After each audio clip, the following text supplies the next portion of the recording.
Γεια χαρά.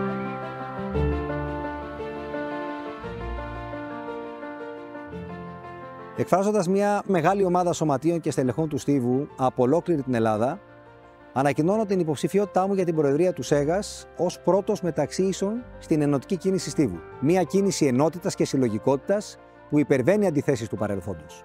Μια κίνηση με σχέδιο και ξεκάθαρες δεσμεύσεις για το Στίβο.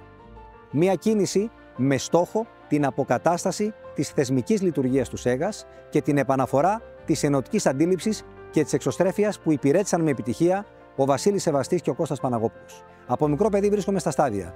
Το μπάσκετ ήταν η κύρια ενασχόλησή μου, αλλά τα νεανικά μου χρόνια ήμουν και αθλητής Στίβου με προπονητή τον Αείμνη στο Ηλία Μελισσαρόπουλο. Παρακολουθούσα Στίβο, αλλά πολύ πιο συστηματικά από το 2010, όταν ο πρόεδρος της Διεθνούς Ολυμπιακής Επιτροπής με επέλεξε ως διευθυντή του Διεθνούς Κέντρου Ολυμπιακής Εκεχηρίας και βεβαίως και λόγω της συμμετοχής μου στην Ελληνική Ολυμπιακή Επιτροπή. Διαθέτω μακρά διοικητική εμπειρία, αλλά και ένα εκτεταμένο δίκτυο επαφών στον χώρο του αθλητισμού, στην Ελλάδα και στο εξωτερικό, που θεωρώ απαραίτητες αυτές τις επαφές για να προεδρεύσει κάποιος τη μεγαλύτερη και ιστορικότερη αθλητική ομοσπονδία της χώρας μας. Πιστεύω στην ομαδική και συλλογική προσπάθεια. Η αξιοκρατία και ένα πλαίσιο κανόνων και κριτηρίων κοινά αποδεκτό αποτελούν προϋπόθεση για την ορθή θεσμικά λειτουργία του ΣΕΓΑΣ. Επιζητώ και επιζητούμε τον πολλαπλασιασμό των δυνάμεων του Στίβου και όχι τη διαίρεσή τους. Η συμπεριληπτικότητα είναι μονόδρομος. Οι αποκλεισμοί αδιέξοδο. Στα χρόνια που έρχονται, είναι αναγκαίο ο ΣΕΓΑΣ να επανέλθει στη θεσμική λειτουργία του.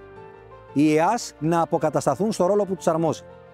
Τα σωματεία να ακούγονται, να αντιμετωπίζονται με σεβασμό και η χρηματοδότησή τους να ενισχυθεί σταδιακά με ανακατανομή των πόρων που ήδη υπάρχουν και προσθήκη νέων ίδιων εσόδων. Αθλητές και προπονητές, όλοι και όχι κάποιοι, να έχουν άμεση πρόσβαση στη δίκηση, να ακούγονται και να στηρίζονται με δικαιοσύνη και με συνέπεια.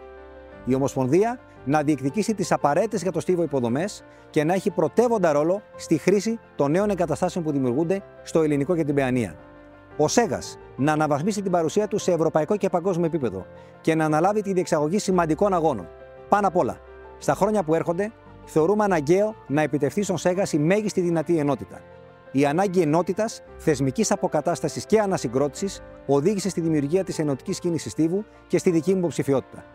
Καλώ όλες και όλους που αγαπούν το Στίβο να πορευτούμε μαζί με σχέδιο και αποφασιστικότητα για να διεκδικήσουμε όσα ο ελληνικός Στίβος αξίζει και δικαιούται.